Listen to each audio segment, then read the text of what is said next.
confisqué, ça a été musclé avec les stadiers, du coup les supporters sont partis avant la fin du match, une partie, en tout cas il y a à tous les matchs de Nantes, des chants contre Kita, des banderoles contre Kita, les supporters sont à bout, on a vu des grandes images de violence il y a quelques mois, bref c'est un divorce total et c'est un point de non-retour. Bruno, je me tourne d'abord vers vous. Qu'est-ce qu'il faut faire? Parce que vous avez travaillé, vous avez joué à Nantes, vous avez travaillé à Nantes, vous connaissez les supporters, du poids à Nantes. Là, ce sont des images il y a quelques mois et le président et la famille Kita. Il y a un point de retour. Même si Nantes demain gagne la Ligue des Champions, Kita sera sifflé. Qu'est-ce qu'il faut faire?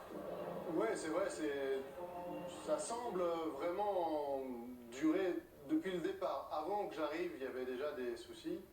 Quand j'y suis passé, c'était toujours le cas.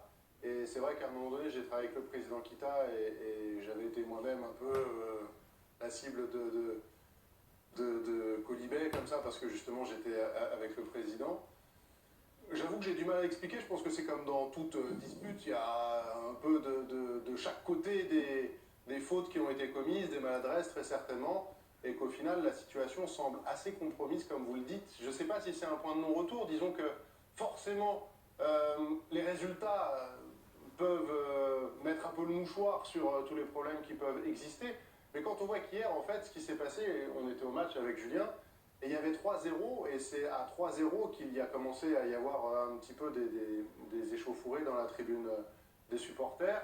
Et après, malheureusement, ça a eu une incidence sur le sportif, puisqu'il y a eu 3-1, 3-2, et que la fin de match a été un peu crispée pour les Nantais, et que les Amiénois auraient pu peut-être revenir au score. Donc, de savoir exactement comment les rabibocher, je pense que ça va être très compliqué. Les positions sont quand même très éloignées. Il y a eu encore un point de dissension avec le projet de nouveau stade. Apparemment, le nouveau stade, de toute façon, ne sera pas construit. Donc, bon, ça fait un problème en moins, quelque part, entre les deux parties. Mais, comme vous l'avez dit, j'ai du mal à imaginer que ça puisse être de nouveau l'amour fou entre les ultras nantais et la famille Kita. Alors, on va parler de Kita, qui a mis de l'argent, qui a pris ce club en Ligue 2, quand même, qui a réussi à le remettre en Ligue 1, avec beaucoup de griefs contre lui de la part des supporters. Julien?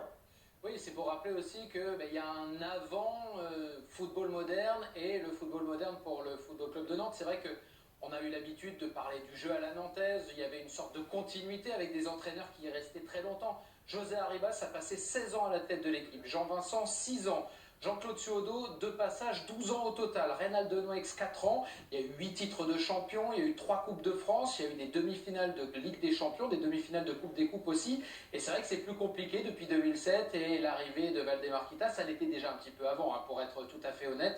Valdemar Kita, il y a eu, déjà il n'y a pas de palmarès à part des montées de Ligue 2 en Ligue 1, et puis il y a eu beaucoup de mouvements, le jeu qui s'est peut-être un peu délité, et 14 entraîneurs différents, avec notamment 2 fois le passage de Michel Derzakarian. Mais c'est vrai qu'on avait une institution qui coulait une vie paisible, et désormais c'est complètement différent. Oui, pour reprendre ce que dit Julien, je trouve que c'est effectivement la bonne description, parce qu'on a l'impression d'une ville tranquille, où une autre y a vécu, tu y as joué, tu connais un petit peu comme Bordeaux, et puis d'un coup, on a l'impression que ça s'est extrêmement durci. On n'était pas habitué. Il y a quand même un super club, il y a un centre d'entraînement. Enfin, Bruno, vous allez nous en parler. Il y a tout. Il y a un stade exceptionnel, des supporters qui sont partout, une ville magnifique. Pourquoi? Qu'est-ce qu'il faut faire? On est un petit peu dans le rapport avec Genesio Lyon, à Lyon. Et là, c'est pas une personne, c'est des entraîneurs. Voilà. C'est pour ça qu'effectivement, c'est peut-être un point, je pense, de non. C'est qu'il y a un vrai parallèle Genesio de partir, oui, bien sûr, mais bon, à un moment donné, on se dit, c'est pas possible. La situation n'est pas tenable. Julien? Non, c'est pas tenable, effectivement. Après, il y a une chose qui est sûre, c'est que, alors la famille Kita, comme tu l'as dit, Bruno, forcément, il y a un peu de 50-50. Mais ce qui est absolument respectable, c'est ce qu'ils ont fait, l'argent qu'ils ont mis dans ce club. Au moment où ils l'ont pris, ils étaient très loin de ce qu'ils sont aujourd'hui. Je ne sais pas ce qu'attendent les objectifs des supporters nantais en termes de sportifs, je ne sais pas lesquels ils sont, mais je pense que Nantes est à peu près à sa place et c'est déjà pas mal pour le moment. Maintenant, il va falloir qu'ils se parlent, quoi. Et qui met beaucoup la main et la tête dans le sportif. Pour le coup, on vous a préparé ces chiffres, parce que Julien le disait, 14 entraîneurs en 11 ans. Et en termes de joueurs, 133 joueurs ont signé à Nantes en 11 ans. Ça veut dire que à chaque été, vous changez la moitié de votre effectif, grosso modo. Vous voyez l'argent dépensé. Louis, qu'est-ce qu'il faut faire? On est triste de voir ça. Comment faire? Alors, je vous ai écouté, toi tu es passé par là-bas.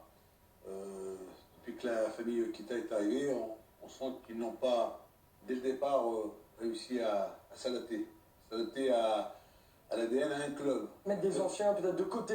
Non, il fallait continuer un peu avec cette tradition. Tu sais, les clubs, c'est...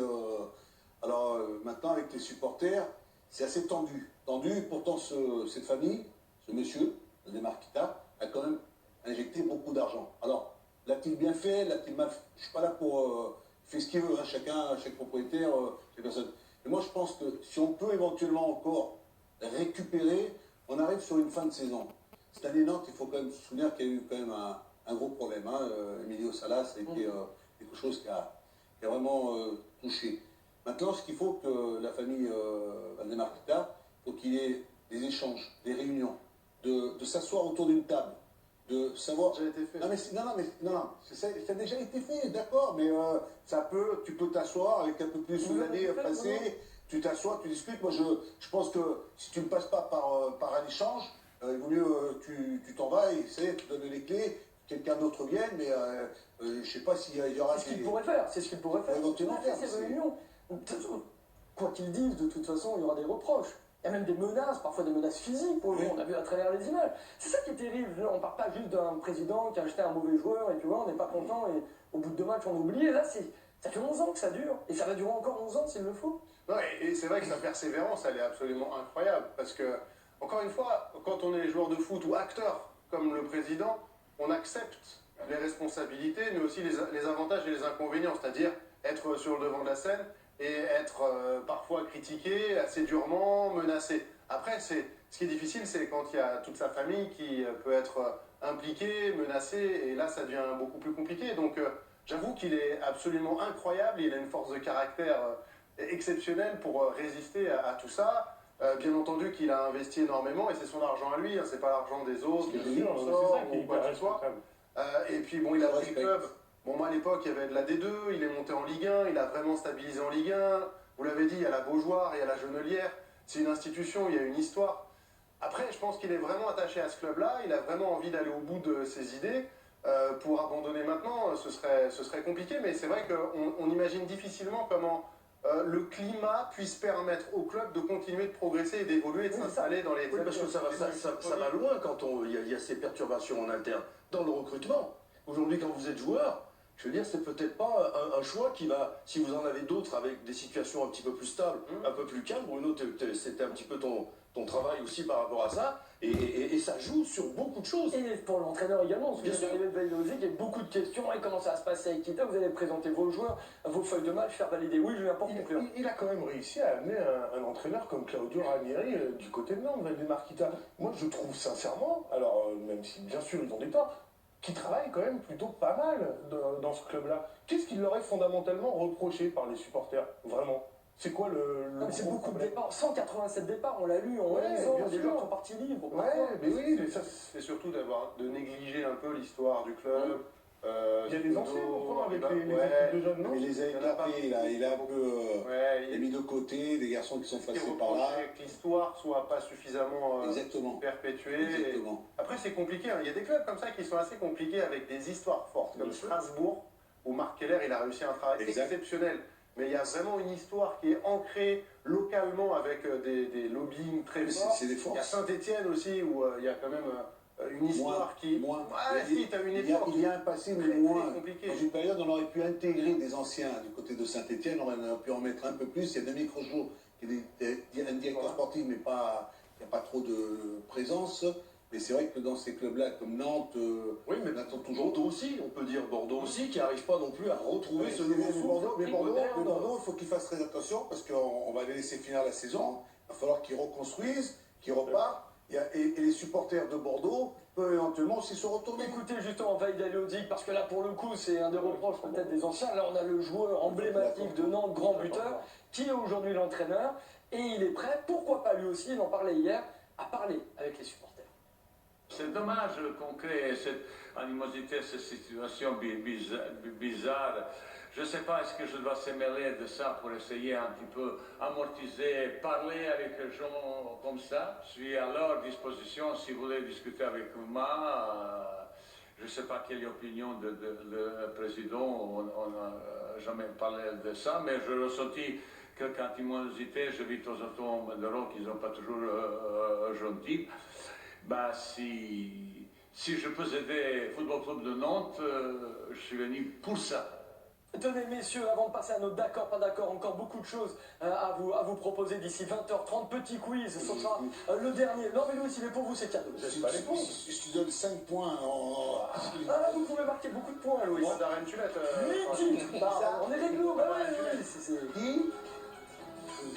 là on est réglo. Vous pouvez pas réglo avec moi, 8 titres de champion de France pour le FC Nantes. Le dernier, c'était donc saison 2001 avec un entraîneur, c'était Reynald Delouex. Par ligne, messieurs, on va vous mettre ce 11. Pouvez-vous nous donner l'équipe type de Nantes? Qui était le gardien? Non, Bertrand Desmarques. Et non, 2001, Louis. 2001. Non, Bruno Chéroux, un point. 2001. 2001, ouais, il était là-bas, il allait à la feu. La défense.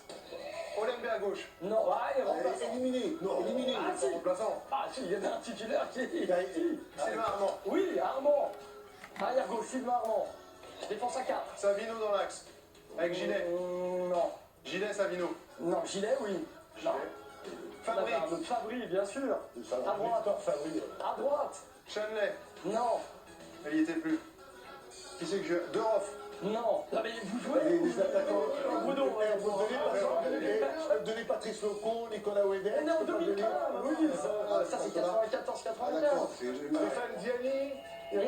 On est sur les défenses. Oui, voilà, mais. Bah oui, bah voilà. Mais lui, il joue sans défense, lui. Il a une carrière au milieu. On parle de la défense. Oui, mais là j'ai des. On a Armand, on a Gilet, on a Fabry, à droite.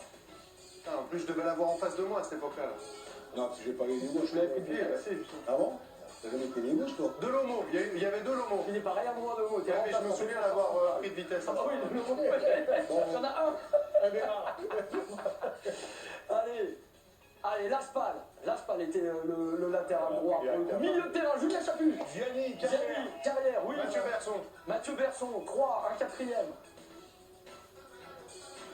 Comment? En remplaçant, on pouvait mettre Olembé, J'étais pas là, Delomo, je savais pas, Rubio, Savino. En remplaçant qu'on jouait bien sûr des matchs, hein, bien sûr. J'étais en Espagne, j'étais pas là, c'est pour ça que. 2000. Un autre. Darocha. Ah, Fred Darocha. Et devant, le duo, deux Moldovan. attaquants. Moldovan, un. Et un autre qui a brillé à Lorient après, il est extraordinaire. Jimmy Briand. À Lorient. Marama Vaïuria. Mais non, mais sûr que non, Jim Briand peut jouer à Nantes, c'est ça, c'est Luis Fernandez. Maï Varamar Veribar. Pardon.